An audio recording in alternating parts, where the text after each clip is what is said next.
Hello, this is Scott McDonald of Dr. Demographics, and I want to welcome you to our little weekly webinar. And today we're talking on the subject, as we often do, of where to put a practice. Where should you purchase a practice, or where should you start one up from scratch? Now, I want to go back in history for just a second. You may recall back in 2020, I think it was, in which the federal government told us all we had to do was lock down for 2 weeks, and we'd get past this pandemic. And then it became 2 months, and now it's been 2 years. Now, here's the deal. The question I've been so often asked is, what's going to happen, Scott, if we have this lockdown? Is it going to go back to normal when things have calmed down, when we've kicked the virus, when people have made up their mind what they're going to do? That was the idea. We're supposed to go back to normal, right? Didn't quite work out that way. And demographers and sociologists would have said, oh yeah, things are going to go back to normal. Won't take long at all. That may have been true the first few months, maybe even the first year. But as things have progressed, political moods have changed. People have felt cheated and angry.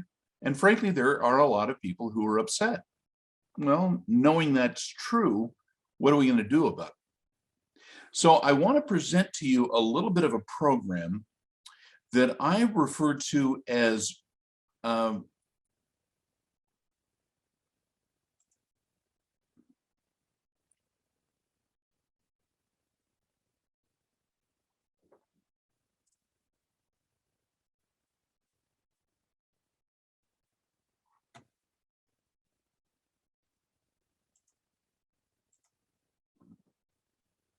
I refer to it as toxic urbanity. Now you may want to say, that's a funny thing. Well, remember, before the pandemic, there was a movement that basically said everybody needs to go to the downtown, city centers. It's where the employment and the entertainment and the quality of life was great. And so bigger cities were getting much, much bigger. Much bigger because they were places of opportunity. Things changed. Things changed very dramatically. And so I refer to this trend as toxic urbanity because I believe it describes adequately what things are specifically changing.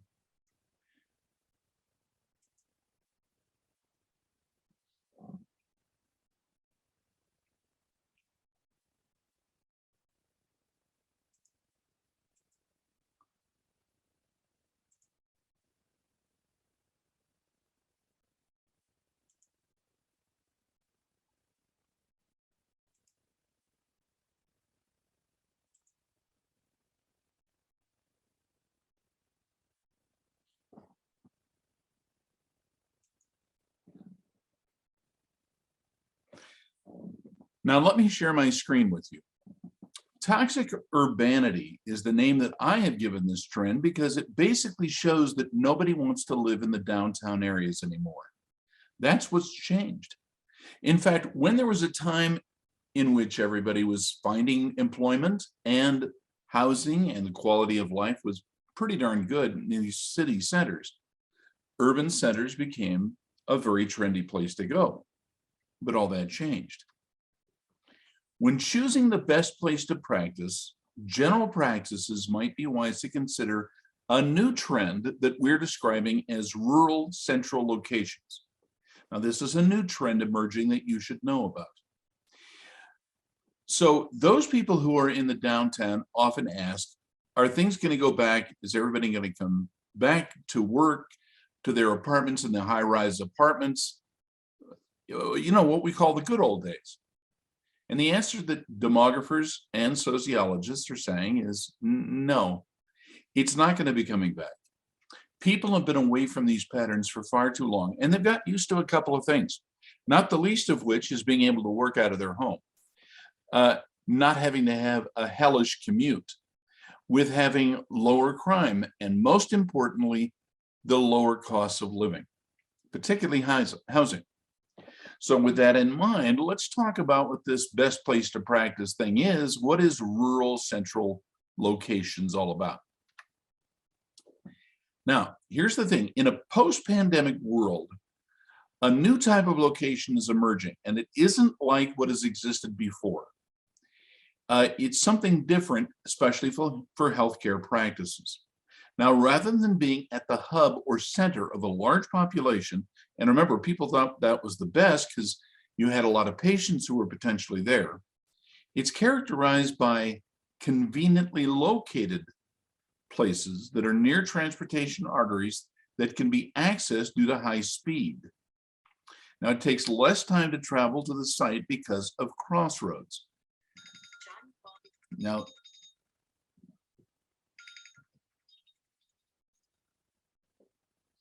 gonna have to call you back.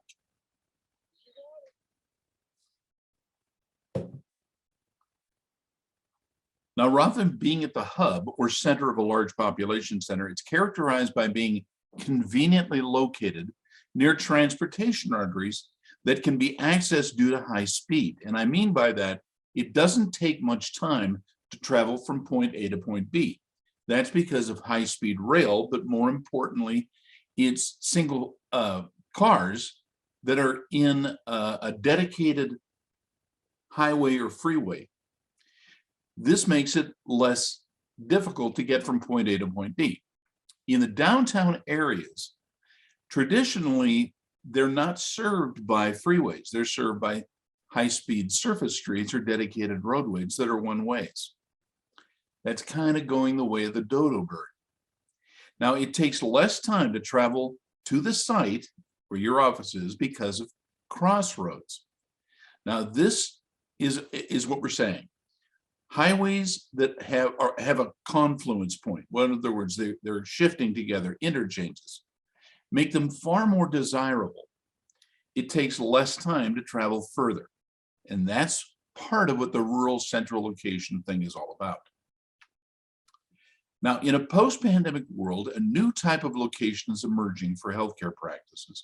Now, let me just describe some of these things. These rural central locations are really best for general practices. Specialists are always going to do better where there's a more dense population located in where they live and work. But in general practice, what people want is to have their GPs, whatever the healthcare discipline is, close to where they live and work, and where it won't take long to get there.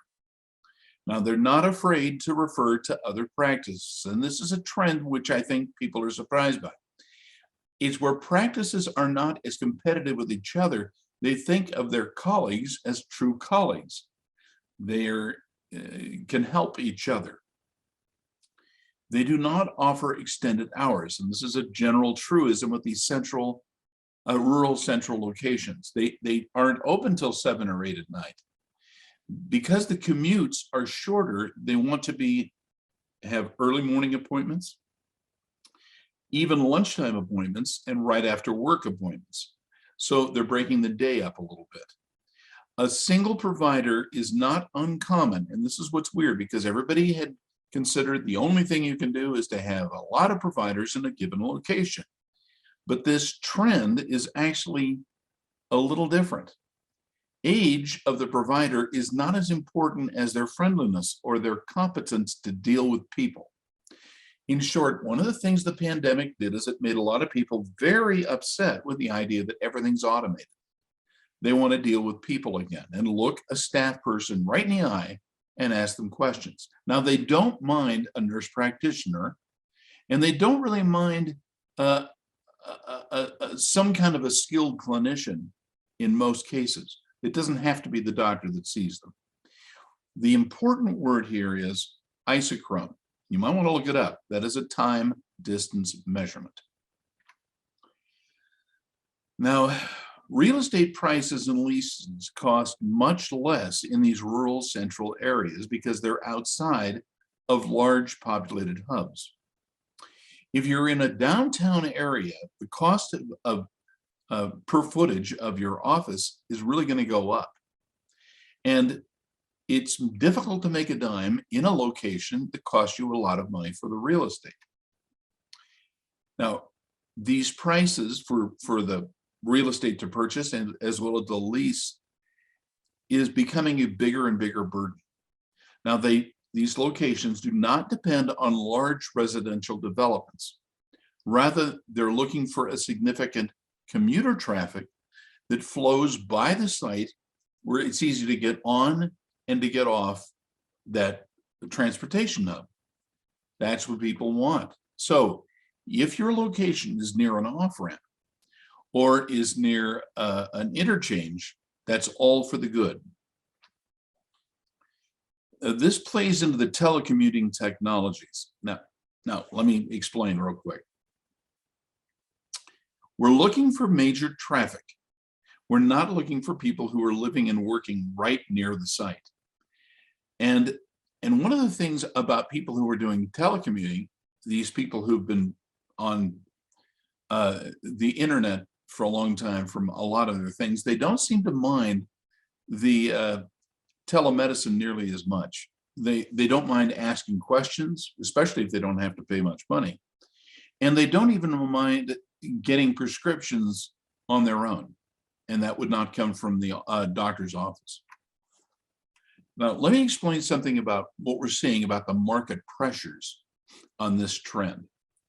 The urban employment and residential sites are losing popularity, and they're losing it fast. And so many of you who already have an office in a major metropolitan area may have noticed that businesses slow down.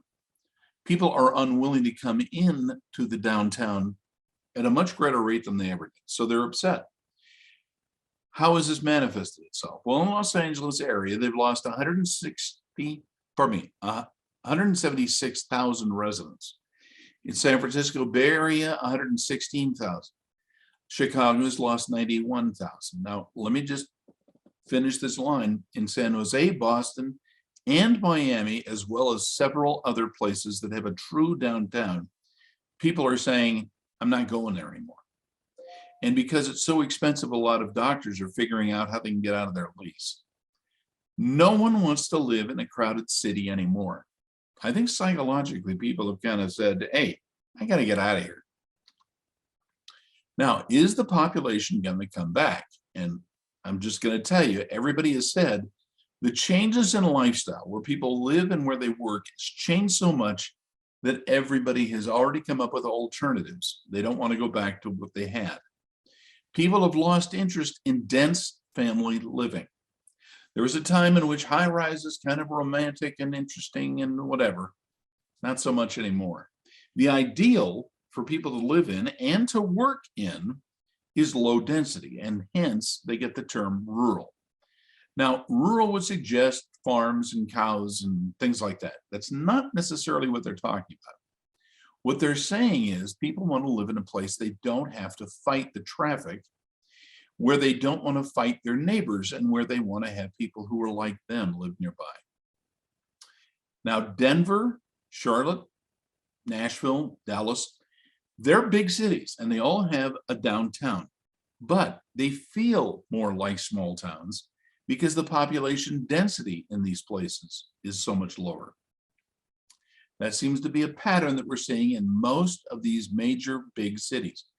There are some places like Seattle, which frankly, I love Seattle, but that downtown is becoming burdensome, even to the extent that people are avoiding going to these places because they just don't like what they have to put up with.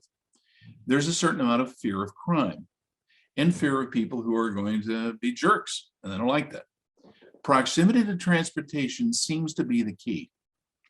So what I'm going to recommend is that you consider getting an isochronic study from Dr. Demographics. So in other words, we can tell you what a 5-minute, a 7-minute, and a 10-minute drive actually looks like on your map with what they call isochronic maps. These are in the practice site viability reports, and I think they're going to be extremely valuable in the future, showing the places that will most serve a population you want to serve. Now, by the way, the isochronic maps can have an overlay of income and education. So if you know that you're going to have people who have money, people who are moving into the area, and that these places are desirable in which to live, that's key. Now, how can you tell promising places? Here's a few factors I want you to keep in mind. New population growth, not just population growth, is a good indicator.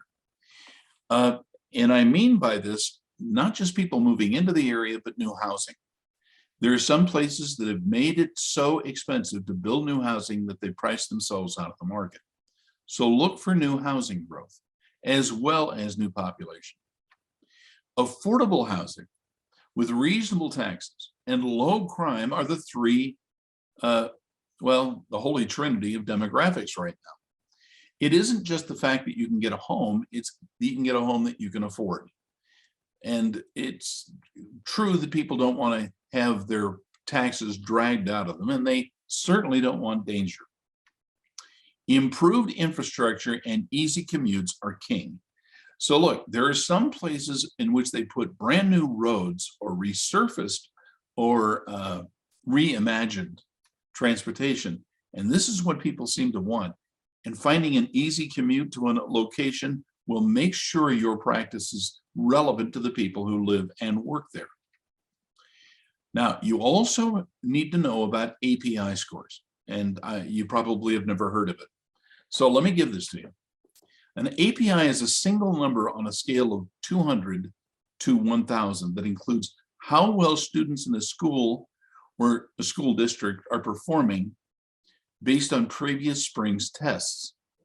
Now you may think, well, I don't have kids. It's not a thing that's important to me. But we're finding the places that have very good API scores are definitely the places that practices should go. They will tend to have lower crime, lower cost, and higher quality of life. So do you get the idea? Now, it's an objective way to measure school outcomes. Rural areas seem to rate consistently well. So when people are asked, how much do you like your area? How much do you like this place? People are listening. There's a close correlation between the API scores and the quality of satisfaction people have with living and working in that location. Now, what are the other advantages of rural central locations? One is, believe it or not, in attitudinal studies that have gone on in these places, they're finding optimism of the residents. It's consistently higher. People feel better about life, about work, about the future, and that's manifesting itself in some interesting ways. This is the place that people are having kids. Now, there's a belief that hard work pays off. This is one of the attitudes of rural central locations. Hard work pays off is not a thing that is a bad thing for your practice. It may mean that not everybody's rich or that money flows easily, but it does mean that people feel like they're getting traction in their lives. The satisfaction with work and life is generally better. So this has a secondary benefit in that people are not moving out. They get into a neighborhood and they like their neighbors and they want to stay. And so this satisfaction quotient that we're seeing with rural central locations is really taken off. Health generally is better. That's funny because it's not truly a demographic, but it is nevertheless attitudinally what people consider their own health to be. That is generally better if they don't live in a densely populated area. Now you can think on all those studies where rats were pitted against each other in a stressful environment. I'm sure you're familiar with it. But it just means people's health, mental health and physical health, just generally is better. Now, baby boomers and upscale millennials like these areas a lot. Now, it may sound funny, but you don't necessarily have to be in the age group of millennials and baby boomers to like it. But these are the people who are well educated, earn well, and they enjoy their quality of life. And so they're looking for rural central locations. That is generally what we're seeing as a trend. Now, if you want to go to Dr. Demographics, you just remember it's drdemographics.com. We have lots of different tools to help you figure out where to practice. Our new 800 number is 800-849-0499. But I'm going to mention a service we offer that a lot of people don't, and that is a competition analysis. Now, you don't necessarily want to put yourself where there is no competition. because it's not an indication of growth or benefit of the population coming in. Rather, though, you want to know, how does one location relative to another look in terms of the competition analysis? You want to know not just what the ratios are, but what the types of competitors you've got are. You get the idea? So it's not just numbers, it's the quality of your competition, the kinds of practices that you're competing with. Dr. Demographics can help you with all these things. We can give you confidence in making moves that are going to be expensive increasingly and risky. And that's why you want to get good research. This is Scott McDonald, and I want to thank you so much for watching.